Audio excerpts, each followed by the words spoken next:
Going to take you now to that live briefing by Air Marshal Brian Burridge. He is the UK commander of British forces. This coming to you live from Doha, Qatar. Under the heel of Saddam's brutal regime, UK forces are in the process of delivering liberation to the people of Basra. There will be some difficult days ahead, but the Ba'athist regime is finished in Basra.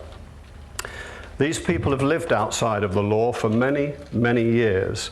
The process of calling them to account is ongoing.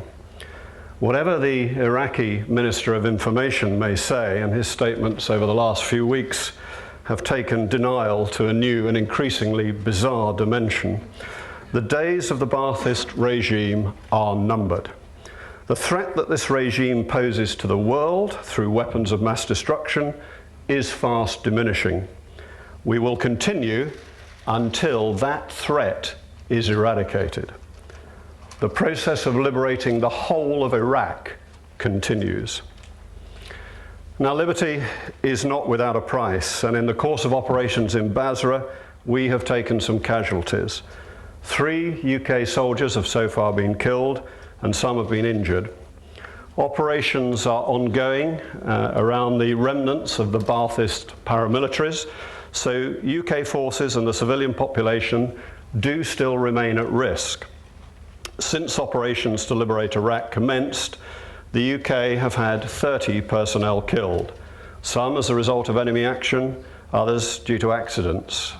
However these brave men have died, our thoughts continue to be with their families and their friends, and I hope that they are at least able to take some comfort from the joyous scenes that we're now seeing in Basra, and indeed elsewhere. They did not die in vain. Now, I want to take a few minutes to explain operations in Basra. You will be aware that UK forces have poised on the outskirts for some days and have engaged the Ba'athist paramilitaries routinely. We mounted armoured thrusts into the city to undermine the paramilitaries' confidence and add to the hope of the population. In the early hours of Sunday morning, Challenger tanks from the Royal Scots Dragoon Guards alongside the Black Watch moved into the south and west to test the resolve of the paramilitaries. They found only limited resistance. Commanders on the ground, Major General Robin Brims, who is General Officer Commanding No. 1 UK Division, and Brigadier Graham Binns of 7 Armoured Brigade, the famous Desert Rats, decided to exploit the opportunity that they had in front of them and begin the liberation. Challengers and warriors from the Black Watch and the Royal Scots Dragoon Guards, supported by elements of the Irish Guards, pressed further into the city from the west. The 2nd Royal Tank Regiment battle group swiftly moved into the centre of the city in their Challengers, supported by warrior armoured vehicles. The Royal Regiment of Fusiliers battle group, again in warriors supported by Challengers, quickly dominated the north of the city and around the dock area. Meanwhile, 40 Commando Royal Marines from 3 Commando Brigade moved deep into the south of the city, focusing on the Palace area. The 3rd Battalion of the Parachute Regiment are in the process now of sweeping the Old Town in Basra, which is a myriad of narrow streets and winding alleys, and this has to be done on foot. All our forces have engaged the paramilitaries wherever they presented themselves across the city. As I speak, operations are ongoing. Naturally, we are all very proud of what they've achieved. The people of Basra are getting their first real glimpse of the courage, tenacity, and professionalism of our armed forces. I hope the people back in the UK take satisfaction from that. Over the coming days, we will engage with the people in Basra in the same way that UK forces have done so in Qusar, in Azubir, and in countless other hotspots around the world. We will move quickly from combat operations into peace support operations and start to set the conditions for the people to get back to normality. Our people are the greatest asset any commander could wish for. But there will be difficult days ahead. Paramilitary resistance from the remnants of the regime will not just disappear. We must proceed carefully to reduce the risk to both the civilian population and to our own forces. This all takes time. I also want to say a few words about the US advance on Baghdad. Naturally, I have enormous personal and professional interest in the conduct of military operations. As a former Commandant of the United Kingdom Joint Services Command and Staff College, the study of developments in postmodern warfare is a particular passion of mine, and I'm sorry if I do lecture you from time to time. But the US advance on Baghdad is something that military historians and academics will pore over in great detail for many years to come. It will be a required case study for Staff College students throughout the world. They will examine the dexterity, the audacity, and the sheer brilliance of how the US put their plan into effect. And the US, of course, has paid a price. As coalition partners, we share their loss of personnel and we salute their courage.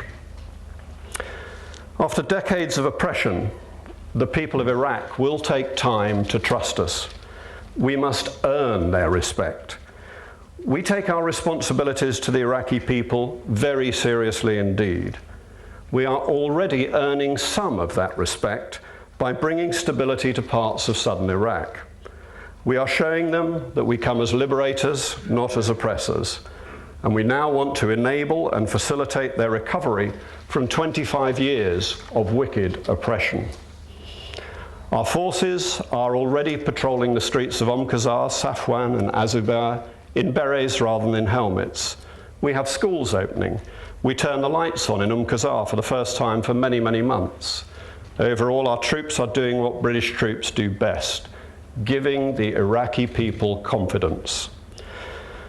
Our forces are beginning to set the conditions for the NGOs, the non-governmental organisations, such as the International Committee for the Red Cross, the Red Crescent and UNICEF, to put in train projects for the longer term. The UNESCO have recently announced that Qazar is a permissive environment, and we hope that this classification will spread to other areas when it's appropriate. But to provide some short-term emergency humanitarian assistance, UK engineers have built a 3-kilometre pipeline to pump supplies of water to Qazar. It's currently pumping 2 million litres of fresh water a day, enough for 160,000 people. The Royal Fleet Auxiliary Sir Galahad has already delivered over 200 tonnes of humanitarian aid, which is being distributed in an orderly way. As I speak, the Royal Fleet Auxiliary Sir Percival is docking at Qazar with another 300 tonnes of emergency humanitarian assistance. In the first 7 days of this month, we have delivered over 1 million litres of bottled water and over 100,000 humanitarian daily rations, all by lorry from Kuwait. Now, there's a lot of speculation at the moment about the transition stage between military operations and the emergence of a new representative Iraqi government. The general parameters of the plan have already been described by others. A partnership by the coalition military providing security, the role of ORHA, the Office of Reconstruction and Humanitarian Assistance, to help with rebuilding Iraq, an emerging Iraqi political leadership, and of course, and importantly, the United Nations. I'm not going to give a great deal more detail on this for a number of reasons. First, many of the specifics will depend on the situation on the ground post-conflict, the situation that we find. Secondly, and thankfully, I'm a military commander, not a politician. And thirdly, this is on the agenda for Prime Minister Blair and President Bush, who are meeting this evening in Belfast. And I expect them to make a statement tomorrow. But as I said, the basic architecture is clear and agreed between all of us, the US, the British, and the UN, to move towards a representative Iraqi government as soon as we reasonably can. We can be immensely proud of what we've achieved so far, and we will keep pressing ahead until the regime is consigned to history and the threat that they pose to the world is eradicated. All the people of Iraq will be free, and they can begin the process of governing themselves and re-entering the family of the international community. And that day is fast approaching. Thank you for listening. I'll be happy to take some questions. Jeff Mead from Sky News. I think many in Britain will share your pride in the achievements of the armed forces, but many may also have this misgiving. If Iraq was so unable to defend itself, was it really the threat to the world on which this whole war was predicated? This war was predicated on the removal of weapons of mass effect, weapons of mass destruction. That is the strategic end state that's required by this coalition. And we remain convinced that those weapons still exist, and to us there is no doubt about that.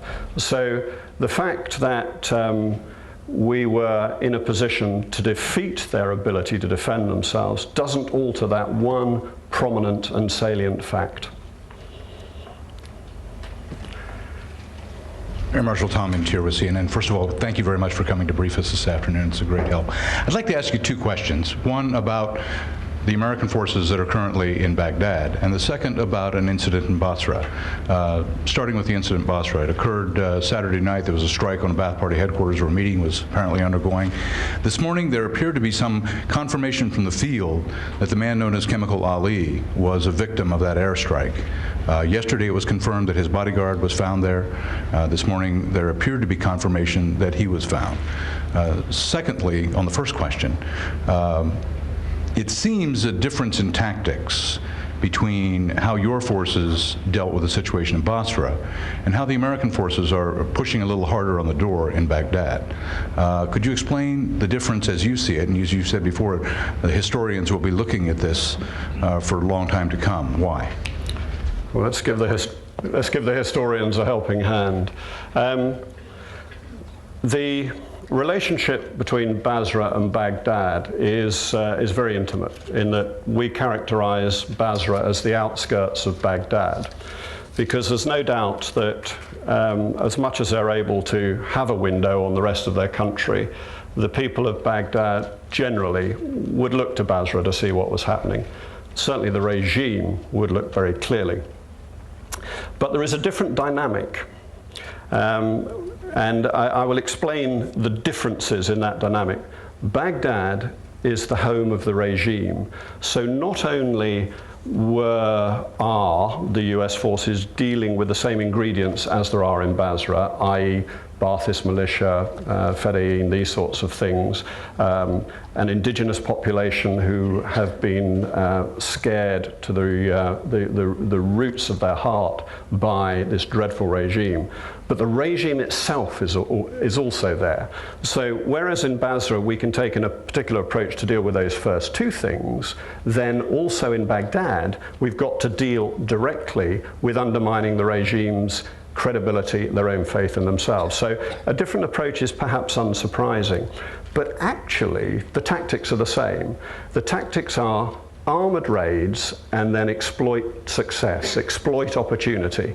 And it's very much a tactical battle. So if a commander, in making a thrust into any urban environment, if he recognizes that actually his lines behind are secure, and you can imagine you can never really tell that hugely well when you're going down a freeway with a couple of blocks either side, anything could be going on. And if you are in a position where you can exploit, then you carry it on. And that's what commanders do. That's the nature of sorting this out. So yes, there are similarities in the fact that we have some of the same ingredients, but there is that big difference with the regime there. And actually the tactics are the same. On the point on Chemical Ali, we do have to remember this regime took control through fear and violence. It has maintained control through fear and violence, and they're going to lose their grip through fear and violence. Only this time the violence is finally focused by us on the regime, not the Iraqi people, and the fear is in their minds. Whether Chemical Ali was an absolute victim of that, it's difficult to say. As you well know, we've recovered some bodies from the site, but positive identification is ongoing, though I have to say that open sources locally in Basra say that's the man. Thank you. George Pascal Watson from The Sun in London. Air Marshal, can you tell us if the operation in Basra has gone so brilliantly successfully, when it is likely that British troops will begin to come home? Sorry, George, did you say when they're likely to come home, did you say? It's far too early to say. And the first thing is that the UK is committed to this until the conditions are absolutely set to ensure that the rebuilding of Iraq becomes self-sustaining. We are mindful, of course, that to the population of Basra, who went through a dreadful experience in 1991, we want to give them absolutely no cause for concern that they will be left to their own devices. And I know the Prime Minister has emphasized that in everything. That's Air Marshal Brian Burridge of the United Kingdom. He is sort of the British equivalent of Tommy Franks, the guy who is running British forces in this coalition campaign. He said in the future, military historians are going to be studying the U.S. march toward Baghdad as a case study in the way to conduct a military operation. He is absolutely applauding the way U.S. forces covered all of that ground. Now, of course, British forces are owed quite a bit of a tip of the hat, too. They have taken some 30 casualties, but they have now completely taken the city of Basra and are mopping up any pockets of Iraqi resistance there. One of the things you heard him talk about is the fate of Chemical Ali, Saddam Hussein's cousin, a man that is believed to have been killed in a coalition airstrike over the weekend. He said that local commanders there on the ground say that Ali's body has been identified, although it has not been absolutely confirmed yet by Central Command here. Let's check in with somebody who knows the Chemical Ali story backwards and forwards, our Steve Santani. He's in Kuwait City. Steve? Well, John, Chemical Ali, as you know, is one of the most brutal members of the Saddam Hussein regime. He's widely recognized as Saddam's henchman, and he's the one who ordered the gassing of tens of thousands of Kurds in the north of Iraq in 1988. So this is a major blow to the Saddam Hussein regime, the fact that Chemical Ali is most certainly dead. The British launched a raid on his home on Saturday, and all day Sunday. They searched the ruins and rubble, looking at the bodies, trying to positively identify who was in there. They believe indeed it was Chemical Ali or Ali Hassan al-Majid, but positive identification still underway, as you heard Air Marshal Brian Burridge say just a few minutes ago. And he pointed to local sources on the ground who say this is the man. So he's in no way denying that Chemical Ali is dead. In fact, he's pointing us to that fact, even though positive identification is still underway. His home was attacked Saturday by a coalition raid, and he is at this point apparently dead. Now, moving on to the story of Basra, we have some pictures of the assault on Basra yesterday and today. Air Marshal Burridge says they met very light resistance as they moved into the second largest city in Iraq. 700 troops surging into the center of the city today, into the Old Town. And you heard the Air Marshal say the Old Town is full of winding alleyways and narrow streets, too narrow to get tanks into. And that's why they put it off until last. They started this siege yesterday with some 10,000 troops and almost 100 tanks surging into the city, taking almost all of it, leaving the Old Town until today. And apparently they have secured that as well. There are still pockets of resistance, and this move on Basra came at a price. The Air Marshal said 3 British soldiers have died in that assault on Basra. Now today they're just maintaining their hold on the city, setting up checkpoints, making sure the Iraqi military cannot move freely in and out of the city. But people, civilians on the streets, are very happy to see the British arrive. When they arrived yesterday, they were greeted with shouts and applause. People very exuberant and joyful to see the British troops rolling into the city. Some of them gave the thumbs up sign, others jumped on board the tanks. A very exuberant scene in Basra as the British troops moved in yesterday. So that's the situation now. A couple of major stories today. Chemical Ali, Saddam Hussein's cousin, apparently dead at this hour, killed in an air attack Saturday night at his home in Basra, and the city of Basra itself pretty firmly under the grasp of British troops today, with the loss of 3 British lives. That's the situation from Kuwait City. I'm Steve Santani reporting live. John, back to you. All right, Steve Santani in Kuwait City, thanks very much. Wanted to clear up something that has a lot of our viewers concerned. there was concern that Greg Kelly may have been somehow missing. That is not the case. In fact, the pictures that you're seeing on the screen right now are coming from Greg Kelly's video phone. We've got a contact with Greg, and I understand, Greg, we're able to see some kind of what appear to be airstrikes in the distance. What can you tell us? Yeah, there are airstrikes going on just about every 30 seconds or so. We're hearing one of those JDAMs, we think, 2,000-pound satellite-guided bombs. This is very much a battle. You know, people were asking me earlier, actually saying that this is all but won. Not the case. There is a lot of work to do, and there is a lot of fighting going on. You may have heard we are at one of Saddam Hussein's palace. We secured this fairly early this morning. Well, there was an extensive firefight on the rear side, firing at targets on the other side of the Tigris River, which is right behind the palace. They were firing at us, snipers, and the soldiers here engaged in about a 35 to 45-minute firefight with the enemy from the Tigris River. Now, overall, let's give you a picture of what happened today as far as the 2nd Brigade goes. They secured this palace. They also, further up the Qudsiya Expressway, they secured another palace of Saddam Hussein. Also, the Tomb of the Unknown Soldiers is now in coalition control, as well as the parade ground where Saddam Hussein reviews those huge military displays by the Iraqi military. These are symbolic, and the military will tell you that a lot of these are symbolic in nature. There's still hope here that with these symbolic sites now in coalition control, it will help the Iraqi regime crumble. It remains to be seen if that's going to happen today or tomorrow or when that will happen, but for now, their fighting continues. There's a big concern about our lines of communication. You know, we brought up a lot of gear, a lot of material, a lot of tanks this far. We want to keep the supply train open between where we are and where we came from, and there's substantial fighting going on along those lines of communication. We can report that there have been 4 soldiers killed in today's fighting as far as the 2nd Brigade goes.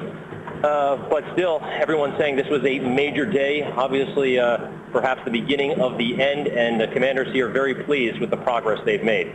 Back to you guys. Greg, the shot that you're bringing us, that is from the palace grounds still itself? You're still at the palace that was taken earlier today? I am, actually. I am at that palace that we took at 6 o'clock in the morning. I'm going to have Mal spin around. Now, why don't you go ahead and take that skyline shot at 10. Okay, they're just going to cut away 1 second. This will give you some perspective. I can't see what you're seeing on air right now, but you can see that there's a lot of smoke on the horizon. We hear these massive explosions every few minutes or so, mostly JDAMs. A lot of British airplanes apparently flying in the theater today, British Tornadoes, British Harriers, delivering precision-guided munitions. And this is very much a battlefield, and people here telling us that this is certainly not over yet. Greg, a lot of people all over the world here at CENTCOM, military forces and others have been absolutely astounded by the pictures that you have been bringing us, because nobody else has had the perspective that you have, being right there on Saddam's parade grounds with military forces, the first coalition forces rolling into Baghdad. I know that you're being fired upon. You said some mortar fire, perhaps some artillery fire. Is there any way to quantify how strong the resistance still is? They would say that the resistance is persistent, that they keep coming. They keep dying as well, but they keep coming. Particularly, we've seen today a lot of suicide attacks. We've seen them before, but these vehicles coming at tanks and Bradleys, bearing down on them at full speed. Usually the tanks and Bradleys are able to take them out before they contact, and the explosion is massive, indicating to people on the ground here that it's not just the fuel on board that's exploding, but the explosives, that these cars most likely have explosives on board as well. And I believe maybe 2 of the soldiers who were lost in such an incident. But about that parade ground, it was quite a sight. Yes, we were there. Normally you see Iraqi military vehicles. This time it was just M1 tanks and Bradleys. There was some celebration going on. The commanders kind of high-fiving each other and that kind of thing, even as a fight was ongoing. There was a lot of smoke, a lot of haze. We couldn't see too much of the enemy, but there was a lot of firing going on. But there was a big moment when they destroyed the Saddam Hussein statue. I believe that was carried on Fox News Live. Saddam Hussein's likeness was destroyed by one tank round from an M1 tank with the name courtesy of the red, white, and blue. All these M1 tanks have names. But after that temporary joy over at the parade ground, it was right back to work. And again, lines of communication, supply lines, a big concern, and the fighting continues both on the ground and in the air. It must be sobering and also sad to actually be inside Saddam's palace and to see the opulence, to see the way he treated himself and the people close to him, while so many Iraqis have been starving all of these years. Yes, it is. That wasn't our first thought when we went in there. We were concerned about booby traps, concerned about all of the debris perhaps falling in on us. It's a dangerous place in there. But after you got over the initial shock and the caution about your location, there were those thoughts. Saddam Hussein clearly lived quite well. This is just one of maybe 11 palaces that he has throughout the country. There's another even more opulent palace just up the road. But an interesting thing, it's kind of seedy in there. We can't tell how much of it is because of the bomb debris, or how much of it because he might not have had the greatest taste in interior decorating. But it's not exactly the kind of place that Architectural Digest would feature anytime soon, even in its best condition. Well, Greg, take lots of pictures. I'm sure I'll want to see your scrapbook when you get back. That's got to be a wild scene to be inside Saddam's palace there. Greg Kelly doing some great reporting from the heart of Baghdad. No, you got work to do, Greg. We'll let you get to it. Thanks very much. So just again to sum up, U.S. troops in the center of Baghdad. There are bombs being dropped now, apparently by especially a lot of British air forces.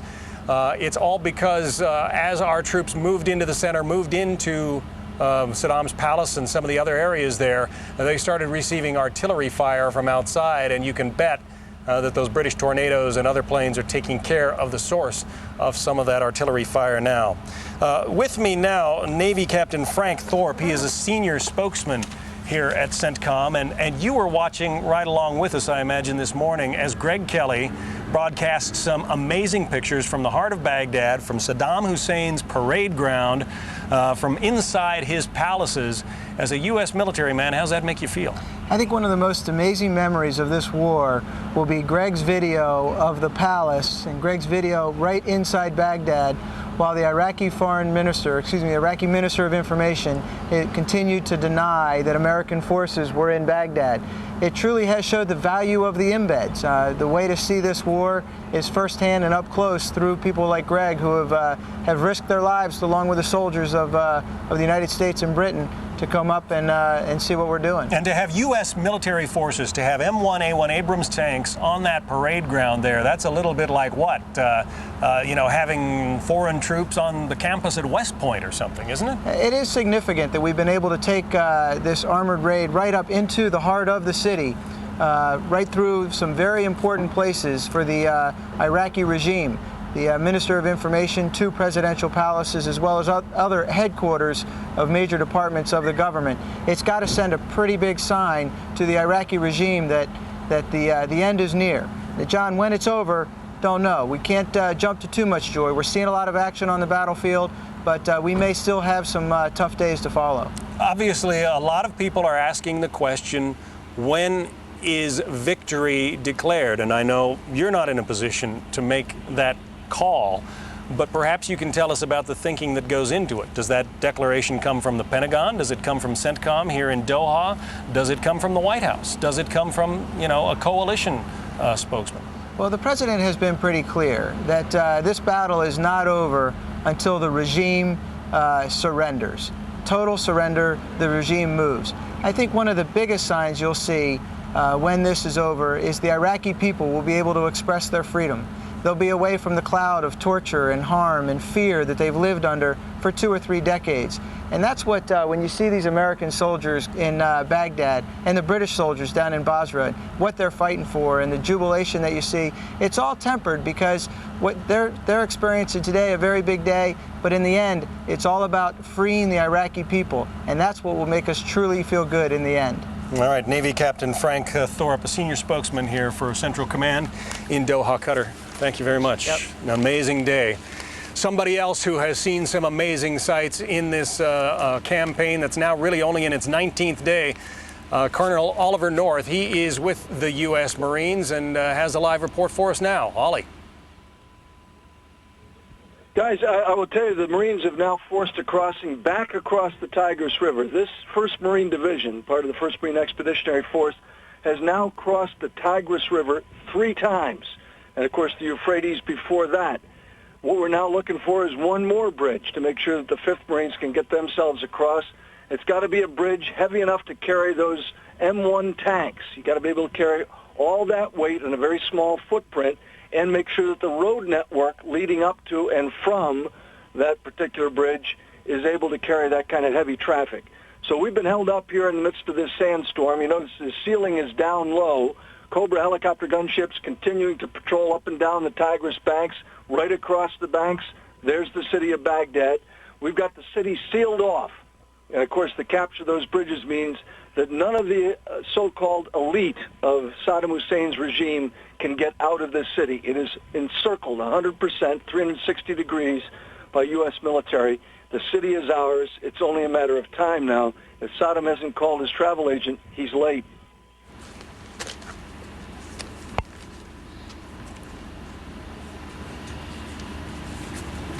Ollie North reporting live there with the Marines. Ambassador James Dobbins is our guest this hour. He is the former envoy of President Bush to the post-war Afghanistan. And we wanted to ask him a couple of questions about post-war Iraq, because with the activity this morning, it is quite clear that even though the Iraqi information minister doesn't see any U.S. troops in the center of Baghdad, they are there, and it appears they will be there for quite some time to come. Ambassador Dobbins, thanks very much for being with us. Pleasure. General Jay Garner. General Jay Garner is a name that a lot of Americans probably don't know very well, but it appears he's going to be the man running at least a transitional government in Iraq. What can you tell us about General Garner? Well, I think General Garner, principal qualification for this was his work in northern Iraq with the Kurds, where in the aftermath of the 91 war, there was a large-scale exodus and a need to stabilize and assist the autonomous Kurdish area of Iraq. There are a lot of concerns, obviously, by observers who say, oh, if you're going in to liberate Iraq, you don't want to put a military man in command. Your thoughts on that?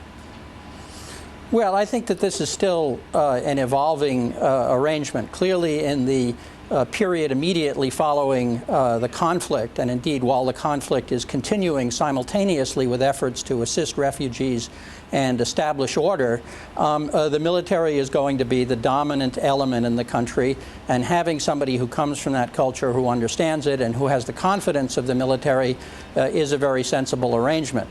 Over the longer term, as you transition to civil rule, as the focus becomes a focus on building up civil institutions and creating a basis for democracy, then the civilian component is going to become a more important aspect of the stabilization and reconstruction effort by the United States.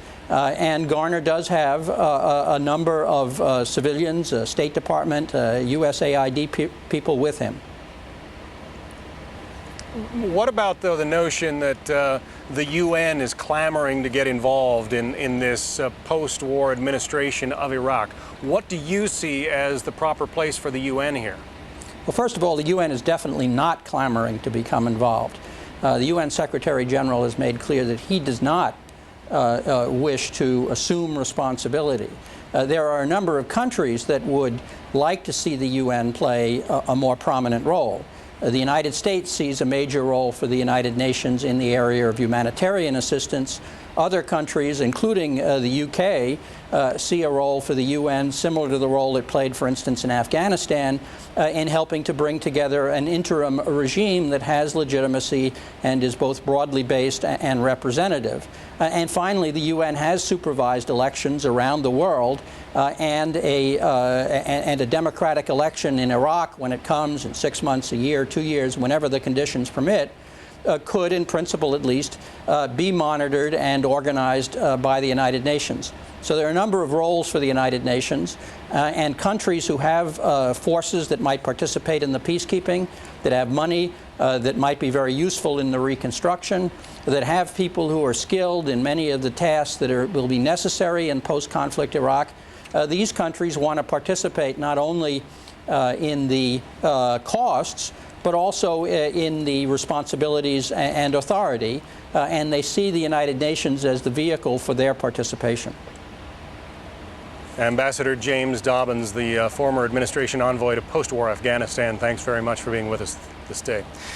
Let's go back to Bridget Quinn now for some of the latest pictures from the campaign in Iraq. Bridget? That's right, John, and specifically some pictures from the campaign in Baghdad, as we've been telling you from our embedded reporters, some of their accounts of what's been going on. But here we see some brand new pictures. A lot of bombing has been heard in Baghdad and the outskirts of Baghdad, and there we see a wall just having turned into a plume of smoke. Some correspondents who've been in Baghdad have been saying that there has been heavy bombing, shelling. It seems to have increased in intensity on this Monday afternoon Baghdad time, as the fighting seems to be raging in a number of places in the Iraqi capital. From one correspondent's account, planes were heard roaring over the city, shells were landing, mortars being fired. And these pictures certainly speak to that. Iraqi forces had also been shelling a presidential complex on the west bank of the River Tigris, which American forces seized earlier during a raid into the heart of the capital. And as you heard the Brits equivalent of Tommy Franks, I mentioned at that CENTCOM briefing just a moment ago, what is going on in Baghdad, the incursion there is going to be a case study for military operations in the future because of all the bravery and dexterity exhibited there. But again, some new pictures of some of the havoc being wreaked in Baghdad. They have said officially that this is not the battle for Baghdad, but certainly inching closer and closer. So many strides have been made over the past couple of days with the taking of the airport about 3 days ago, and now people actually inside the city are coalition forces. And John, I'm going to throw it back to you now in Doha in Qatar. John? Bridget, thanks very much. The folks inside the buildings behind me at Central Command have to be pleased with the way this operation has gone. Think of it, less than 20 days, and already coalition forces are inside Saddam's primary presidential palace. They have been on his parade grounds. Let's get an update from our Fox News military analyst, Lieutenant Colonel Bill Cowan. He probably has more to talk about than he can possibly fit into this session. Bill, how do you see it? John, you're right. Thank you. Nice to be with you this morning. Well, obviously, the people who 10 days or 2 weeks ago were complaining about the military plan are probably hiding in their bunkers right now here in the United States, that is, wishing they hadn't said anything, because this really is pretty spectacular looking at it. Not only the fighting inside Baghdad, how we're taking that, but indeed from the first day when we crossed the border and made our way. If you don't mind, John, I've got a map here, a screenwriter. I don't think you can see it, but the viewers can. I'd like to go to it quickly and just point out again that all the things going on. We have activity at Baghdad Airport. We've got Ali and the Marines somewhere over here. We're not quite sure. We're down at the presidential palace. We've got troops up here watching for movement. Off down to the southeast here, we've got troops down there. We may have uncovered some chemical things. I'd like to point out on this incursions that we just made are very interesting. Saturday, we know that Armored Column made about a 25-mile run up through industrial and residential areas to the airport. Now we've turned around and made another run right down into the middle of town. What's interesting in both of those cases is that along the way, our troops are meeting not only resistance, but in some cases they're meeting people that appear to be friendly. This is so critical for our guys. We saw pictures in Basra a little bit ago of citizens jumping up on British tanks as they were coming through. It's very, very tough for these troops out there to differentiate. If you have 100 civilians running at you, waving their arms, giving you a thumbs up, happy, For all you know, right in the middle of that is one guy with a bag of plastic or explosives or a grenade. It's so tenuous, so difficult, and the troops are doing a spectacular job. As the people at CENTCOM are saying, John, we're a long way from being done here. We're having great success, but it's not done. Lieutenant Colonel Bill Cowan, thank you very much. Of course, in the first Gulf War, there was a huge flood of refugees across the Iraqi border into Jordan. I was there myself. It was a place of extreme misery, especially for those who were denied access into Jordan. Our Jennifer Eccleston is there at the Ruwaishid refugee camp now to check on that story and some others. Jennifer? Hi there, John. Well, we still aren't seeing the numbers anywhere near the numbers that that humanitarian officials here in Jordan were expecting. We can report that the camps here in Jordan, at least as far as Iraqis crossing the border, remains empty. The only camp where we saw activity, in fact, was for third country nationals, those nationals that were mostly from Africa that were living and working in Baghdad. They came out in the initial part of the war. We're not seeing very much traffic at all from Iraq into Jordan. Of course, that border remains open. Let me just give you an update on the developments out of Baghdad before we get more information from our embedded reporters who are in that city. Of course, we know today U.S. forces attacking the seat of Saddam Hussein's authority, the nucleus of his power. This began at 6 a.m. this morning with A-10 Warthog tank busters demolishing defending Iraqi armor on the western approach to the Tigris River. More than 70 U.S. tanks involved, 60 Bradley fighting vehicles. They took part in the raid, column after column of American power, taking control of some of the most prominent symbols of Saddam Hussein's ironclad regime. These include 2 lavish presidential palaces now in the hands of the Americans. The central parade grounds also secured. U.S. forces briefly took defensive positions at 2 key government buildings this morning. The Ministry of Information and the Foreign Ministry reporters there say, however, Republican Guard and Special Republican Guard forces manning posts at both those ministries. Iraqi forces also blocking many bridges over the Tigris River. 2 of those bridges damaged. They've set alight a number of oil-filled trenches around the city in an effort to obscure the visibility of advancing U.S. forces. CENTCOM today confirming that Iraqi military equipment has been placed at a number of quote-unquote sensitive sites in Baghdad, including one of the city's mosques. We're also hearing, as you've reported earlier, heavy artillery bombing and shelling in Baghdad. Iraqis say they are firing on U.S. forces. U.S. officials say, however, that all checkpoints into and on the approach to Baghdad are manned, but they do say that Baghdad, there are elements of the paramilitary forces of militias still in control of parts of Baghdad and including Saddam's city in the east of the city. This is home to over 1 million of the Shia Muslims who live in Baghdad. Meanwhile, the propaganda war continues today. Iraqi TV was on air for a number of hours showing old footage of Saddam Hussein playing patriotic music. Iraqi radio also on air today. They were playing a religious sermon that was calling on Iraqis to take up arms against U.S. and coalition forces that they say were invading their city. Now, as we've become accustomed to over the genesis of this war, we saw the information minister coming out today, popping up just hundreds of yards away from advancing U.S. forces, saying, in fact, they are not here. They are not within 100 yards of where he was saying. He said that American forces were committing suicide at the gates of Baghdad, and he encouraged them to do more of that. That's the latest. We'll bring you the latest developments out of Baghdad once we get them. Back to you. All right, Jennifer Eccleston reporting live from Jordan. Thank you. There are some new pictures out of this whole campaign today. Let's check in with Bridget Quinn in New York for those. Bridget? All right, John, that's right. Some pictures from the north, to be specific. Coalition bombings rocking the city of Mosul, and these pictures coming from Al Jazeera television. You can see black smoke rising over the city in these pictures. Reporters in Mosul saying that air raids blasted the city overnight. Hopefully we'll have those pictures for you momentarily. Also want to tell you about what's going on in Makmur. Fierce fighting between Iraqi and Kurdish forces. The Kurds picking up documents left behind by fleeing Iraqi troops. Also, fighter jets are back patrolling the northern no-fly zone. The patrols ended on March 7th, but today jets are taking off again from an airbase in Turkey. Turkey has long granted such takeoff rights, but Turkish lawmakers have complained that the U.S. took Turkey's cooperation in this war against Iraq for granted. And before we turn it back to John, just want to let you know what Wall Street is doing. If you've been following at the bottom right of your screen, you've noticed some up arrows. And Wall Street, well, stocks are jumping at the opening bell, about 18 minutes into trading right now. And it seems that Wall Street, at least, is pretty convinced that things are going the U.S. military's way in Baghdad. Again, stocks have been jumping up more than 200 points. And, of course, our business team will monitor you on all the developments, keep you monitored on all the developments from Wall Street throughout the day. And for now, back to John in Doha, Qatar. John?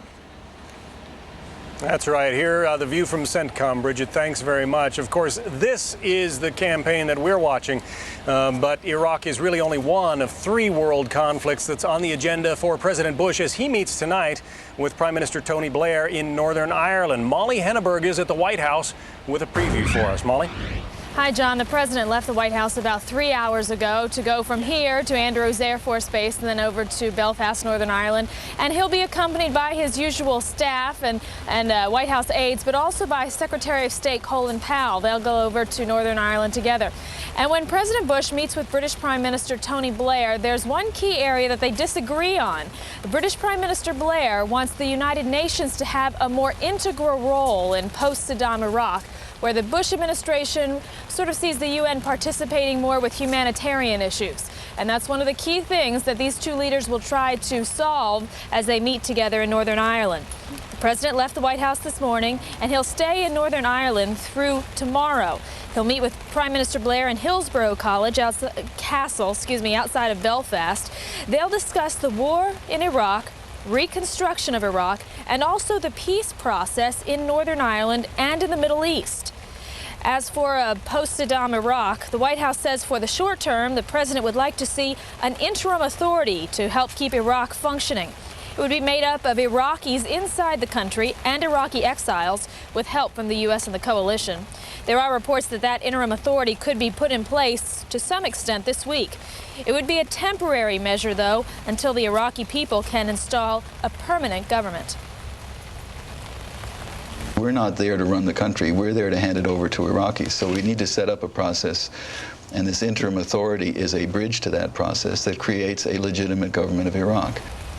A process that Wolfowitz says may take 6 months or longer. Meanwhile, National Security Advisor Dr. Condoleezza Rice is in Moscow today. She's meeting with senior Russian officials, including Russian Foreign Minister Igor Ivanov and Defense Minister Sergei Ivanov. She's there to smooth over relations between the U.S. and Russia. Those relations have been strained over the war in Iraq and over reports that Russian companies have been providing military gear to the Iraqi military. The White House says the 2 countries have had, quote, some difficult times recently, but that the U.S. is committed to a long-term strategic partnership with Russia. Live from the White House, I'm Molly Henneberg. John, back to you. All right, Molly, thank you very much. Well, clearly, coalition troops are well on their way toward a goal of liberating Iraq. This as Commander-in-Chief George Bush heads overseas, as Molly just told you, to talk about Iraq's future with British Prime Minister Tony Blair. So how do we deal with Iraq once the military campaign is over? With us now, former Senate Majority Leader George Mitchell. Senator Mitchell, good to have you with us today. Thank you for having me. I want to ask you about the fact that there are so many people who predicted Baghdad would not be taken without tens of thousands of casualties. Now, we're not at that point yet where we can say the city is in coalition control, but it appears it's been done without a great deal of loss of life, both civilian and military. That has to help, doesn't it, Senator? Oh, certainly. The less the destruction, the less difficult will be the process afterward. So I think that it's very good news, and hopefully it'll be completed very quickly with few casualties between now and the time it's over.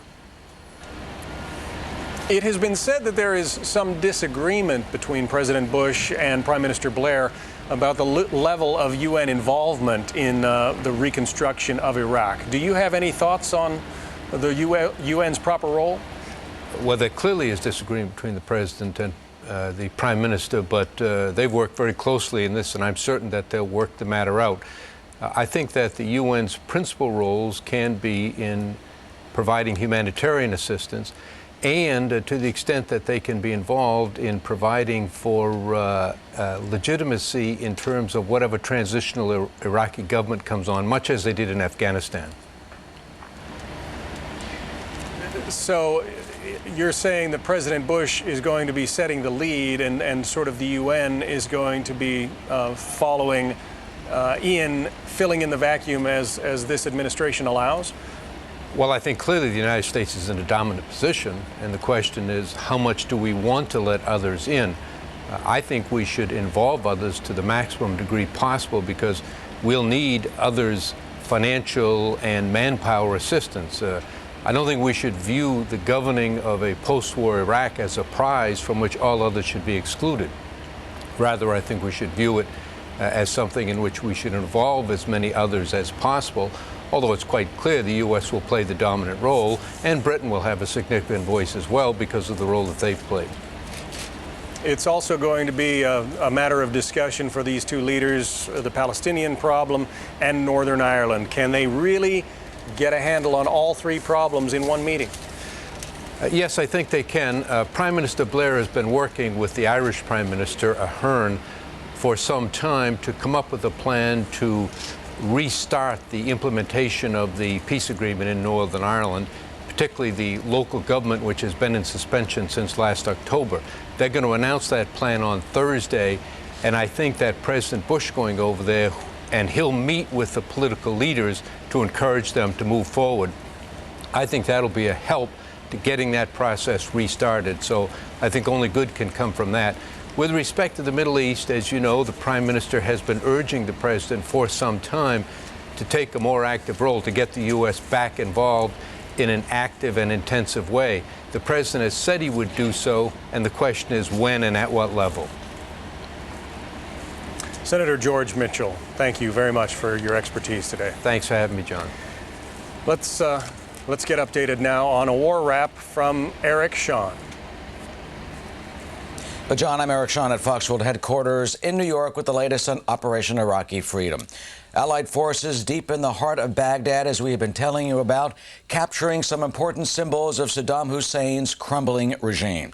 The 3rd Infantry rumbled into the center of the city, the Iraqi capital, earlier today, the third such incursion, but for the first time arriving downtown, briefly surrounding the Information Ministry, the Al Rashid Hotel, and other important buildings. The pinpoint lightning incursions prompted resistance from Iraqi Special Republican Guard, the remaining paramilitary Fedayeen gunman units, and other informal militia. They fought back using rocket-propelled grenades, heavy bombing, shelling now in Baghdad. The U.S.-led show of force meant to send a message, not to occupy. Fox's Greg Kelly, who's been with the Third ID inside one of Saddam's presidential palaces, two of them have been taken by U.S. forces. Our troops using Saddam's bathrooms, occupying the parade grounds where he used to review his troops. They took down more Saddam statues, blowing up one of a defiant Saddam on horseback. Despite this, the fighting continues. The presidential palace from which Greg was reporting had been shelled. He's fine and reporting that there is a battle ongoing with a multitude of Allied airstrikes on Iraqi positions. A U.S. communications center in South Baghdad hit by an Iraqi missile. 2 Marines were killed in that. 2 journalists also died, one from Germany, one from Spain. No identities until the next of kin are notified. Also today, weapons of mass destruction may have been found, finally, according to Reuters. Suspected stocks of sarin gas, a deadly nerve agent, in the city of Hindaya, just south of the Iraqi capital. Chemical weapons teams detecting the stocks, but still need to confirm if it is indeed sarin gas. In Basra, the British say that the southern Iraqi city now under their control on this day, despite rampant looting. Iraqi citizens cheering British troops. The Basra operation could be a precedent for liberating Baghdad. The Brits also trying to positively identify the bodies of the bombed house of Chemical Ali, Saddam's infamous cousin Ali Hassan al-Majid, who's responsible for the gassing of the Kurds, thousands killed on his orders. Sources say on the ground he is dead. The British now trying to confirm that. It has been a day of historic progress for coalition forces, but difficult days still lie ahead. While some Iraqis are waving, others still shooting, the military campaign continues. That's the very latest. I'm Eric Shawn.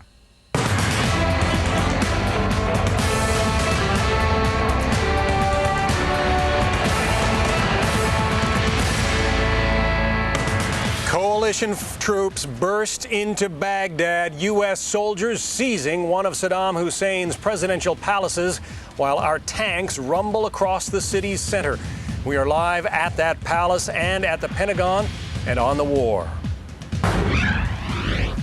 Coalition forces stormed Saddam's presidential palace in the heart of Baghdad. I'm Major Garrett at the Pentagon. I'll have more on this and other details on Operation Iraqi Freedom.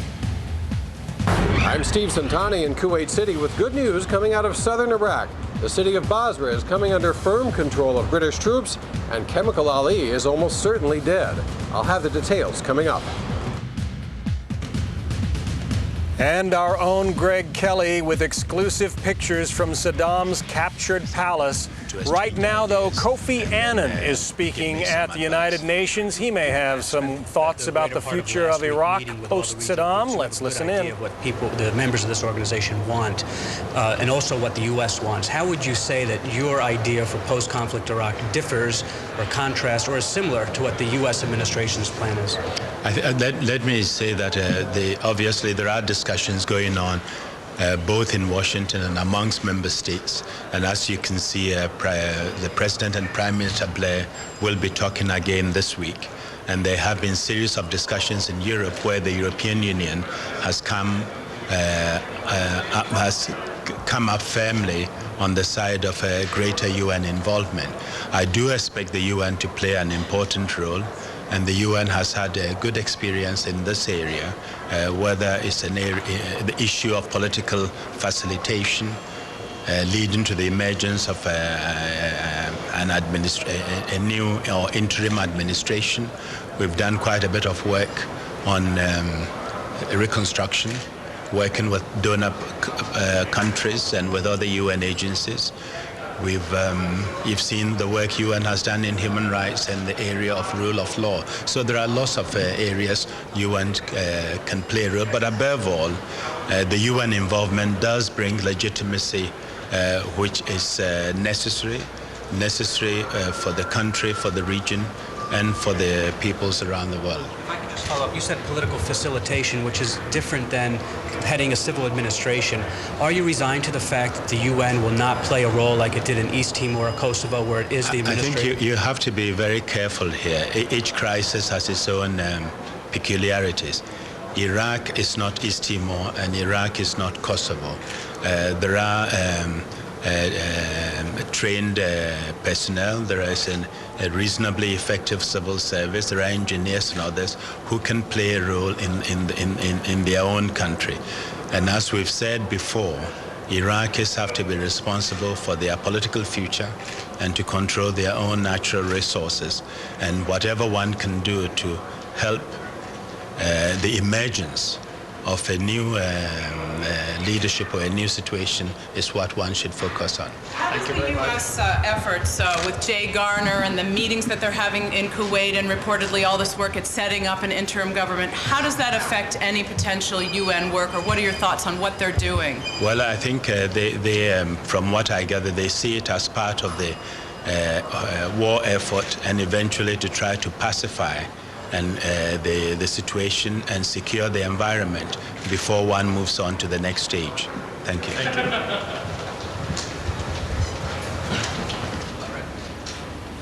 you. Back live now in Doha, Qatar, the home of Central Command. Kofi Annan there saying Iraq is not East Timor, Iraq is not Kosovo. There's going to be a role for the United Nations to play in post-war Iraq, but it won't be the same as it did in those two trouble spots.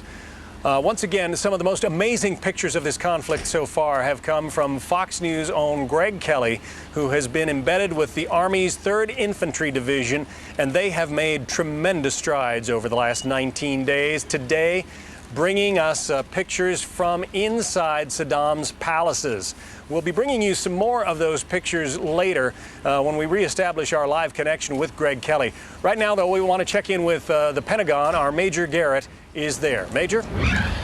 Good morning, John. Well, the developments have been striking, important, and very impressive. But the word from the Pentagon is this is not the battle for Baghdad. It is a battle for Baghdad. And the progress achieved in Basra, Karbala, and throughout Iraq, does suggest that coalition forces are tightening their grip throughout the country, but much dangerous work remains, and the proof of that was visible in Baghdad today as the coalition forces sustained and suffered still more casualties. 2 Marines dead on the eastern part of Baghdad, shelled by Iraqi artillery that penetrated an armored vehicle to the west. 2 Army casualties as there was a rocket attack from the Iraqis on a tactical operations center. It is believed that 2 journalists with the 3rd Infantry Division also were killed in that attack. We are told by those closest on the ground to Lieutenant Colonel Eric Wesley that was a free rocket over ground, a Frog 7 from the Iraqis, that left a 10 by 10 crater at that tactical operations center, which is basically a communications facility, a mobile one that had been moved into a walled compound by the Army. That's from which they communicate to the soldiers on the ground as they move into Baghdad. And yet, despite these casualties, significant ground incursions within the capital city, a psychological strike, if you will, on the presidential palace right in the center of the city, a visible signal to all those in Baghdad that coalition forces can move wherever they want to move, and more importantly, they have now sealed off all the roads exiting Baghdad. If you're a civilian and you're worried and you want to flee, coalition forces will allow you to do so. But if you're a member in any way, shape, or form of the high Iraqi leadership and you want to flee, that will not occur. You will fall into coalition hands and be dealt with by the coalition as it deems fit. Also in Basra, significant developments there. After 2 weeks of a virtual siege, British forces moved in yesterday, striking deep into the heart of that city. British sources now say they have effective control of that southern city of Basra, achieving for the first time a breakthrough the paramilitary and Ba'ath Party resistance that had kept them at bay for almost 2 weeks. Now what will come is humanitarian assistance and securing of that city, removing that specter of fear that had so intimidated so many of the Shia residents of that city. And also coalition forces hope that same effect will occur in the capital city of Baghdad as coalition forces continue to spread their control over that city. Perhaps the specter of fear that the dictatorship of Saddam Hussein and those with him have put over that city for so many, many years will also fade. But as was said at Central Command earlier at the briefing today and is repeated here by senior military officials at the Pentagon, much dangerous work remains not only in Baghdad but throughout Iraq, as well as the other objective of this mission to find, if possible, weapons of mass destruction. There are reports from Hindiya in south central Iraq that a facility that may in fact possess sarin or other chemical or biological agents has been discovered. That is a preliminary report. There have been many of them in the course of this campaign. That one, as those were before it, is being researched. There is an exploitation team on the scene reviewing what's there. When we know more about that here at the Pentagon, John, we'll let you know. That's the latest from the Pentagon. Back to you in Doha.